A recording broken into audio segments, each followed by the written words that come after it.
So I'm Dick with Scroggins Family Adventures. My lovely wife is the camera lady today, and I'm going to be going over a tour of our truck, which is a 2000 Ford Excursion V10 four-wheel drive. First, I'm going to kind of talk about the things you can't see, because I don't think my lovely wife wants to crawl around in the dirt underneath the truck. And then we'll go over the big things on the outside, a couple things we've done on the inside to make it more practical for what we do. So first, like I said, it's a 2000 Ford Excursion. It's a 6.8 liter V10 gas with 373 gears. We have Hellwig sway bars front and rear to combat sway with heavy loads. I also have Firestone Ride Right airbags on the rear. And I think that's about it that you can't see. The driveline is all stock. It does have Ford F350 Super Duty 1-ton leaf springs on it to give it a higher payload capacity, and that way the rear doesn't squat as much, because the Excursions come with intensely soft springs made for people carrying and not very heavy hauling. So without further ado, let's go over the outside stuff. First, this is an infab pre-runner bar, and I wanted a place to mount lights without having to drill holes in my bumper, and also wanted a little bit added protection. I call it our deer deflector.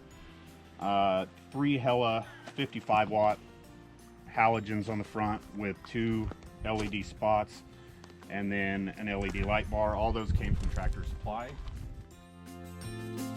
18-inch gear wheels with a metric 33 tire on them. Worn lockout hubs, because the vacuum actuated hubs on Excursions tend to have issues, so deleted those.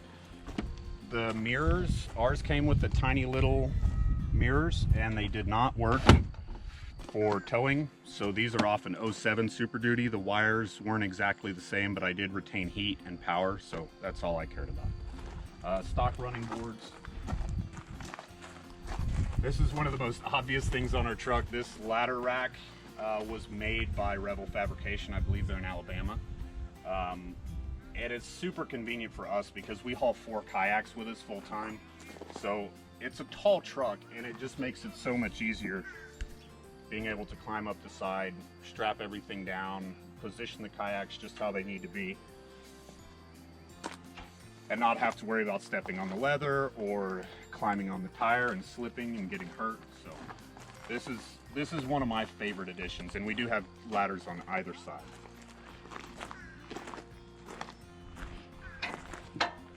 So next is a bumper made by Blue Lake Off-Road, which I highly recommend, veteran operated company, and I believe they are out of Georgia. And it has dual spare tire carriers, one for the truck and one for the trailer. 4 light cutouts in the back, which I haven't filled yet. Back side of the truck is pretty much standard Excursion. There's a Rotopax in there that we'll actually make a video about installing soon. And that will be for additional water, and we're also going to have one for first aid.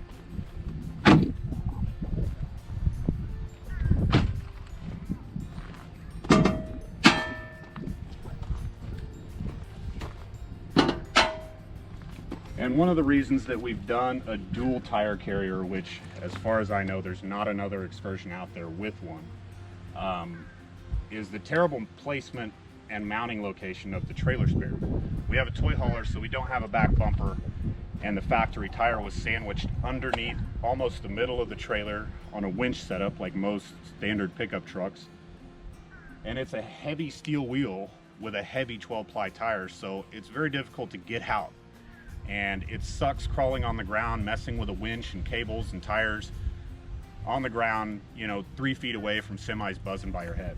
So this is our trailer tire, and this is just a full-size truck tire spare. And a benefit of this was the Excursions are mounted on the passenger side inside the truck, so it really takes up a lot of cargo space having this giant tire in the truck. Also, there's a 5.5 foot fiberglass whip antenna for our CB setup. And let's go inside the truck now.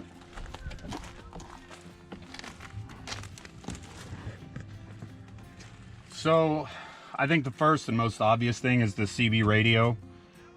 This is just a basic CB radio. It was tuned, but That's just for getting out there, talking to trucks and figuring out the right place to be in traffic situations, or if there's an emergency up ahead that we need to divert that our phone doesn't have. It's just an extra form of communication. I did change out the radio for something with a backup camera. It's not anything super fancy, but it does have a backup camera, which makes hitching up so much easier. This is just a magnetic mount that I have on my phone that suction cups to the windshield.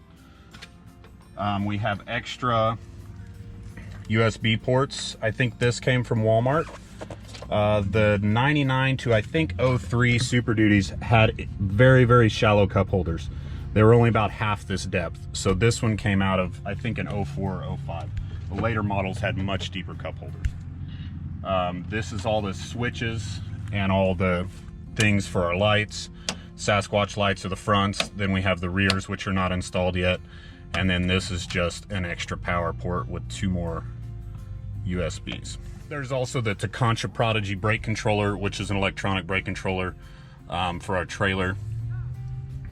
We'll go around the other side in a second. I do have a Super Chips tuner on this truck, which I don't highly recommend. I mean, it seems like all it does is get me worse gas mileage, but the Excursions don't have a tow haul mode, so it does firm up the shift points and change them. You can raise them a little bit. You can custom do them however you want. And that's pretty helpful. So inside the truck, still need to mount our fire extinguisher, but we have just giant ugly rubber floor mats that keep kid slime from soaking into the carpets. The rear's standard Excursion. We haven't done anything back there. The third row seats folded down, and that's usually how it is.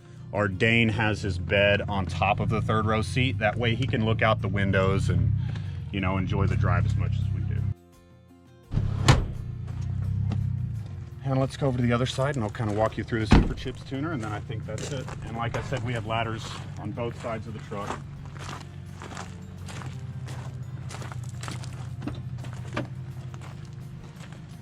So this is the tuner. One really nice thing about it is you can digitally display all your gauges that your truck reads. So if you have a transmission temperature sensor from the factory, you can read it on here, as well as intake air temperature sensors. Towing, and especially towing heavy like we do, it's absolutely imperative to keep tabs on temperatures and all the parameters of your truck. You want to watch that stuff like a hawk, because if you have an issue, you can quickly avoid it if you just shut it down, figure out what's going on. And the only way to prevent that is to see what's going on with a gauge or something of that sort. And I think that's it. So that's our truck, and we're going to be doing a full tour of our rig soon as well. I think we're going to be camping soon in preparation, you know, getting stuff ready for our big trip to Michigan.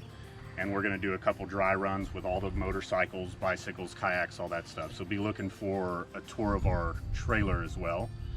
And get out there and enjoy stuff. You know, this truck and our trailer weren't perfect when we got them. And there's a lot of stuff about them that we didn't like, that we've had to change or we've had to customize, or, you know, just fine-tune stuff to our liking. And the biggest thing is just be happy with what you got and make it work as well as you can for your situation. There's always little things about other rigs or other RVs or other tow trucks that work better for you, and I call it floor plan envy, because there's always something out there that's going to be better, but you can fine-tune stuff to really work well for you. And there's not another vehicle that would work as well as an Excursion for us. I did have to change quite a few things to make it perfect, but with what we haul and how we haul and all of our kids and Great Dane and all that stuff, an Excursion really, really works well. So I hope you guys get out there and have a lot of fun. In the meantime, live vicariously through us, and thanks for watching Scroggins Family Adventures.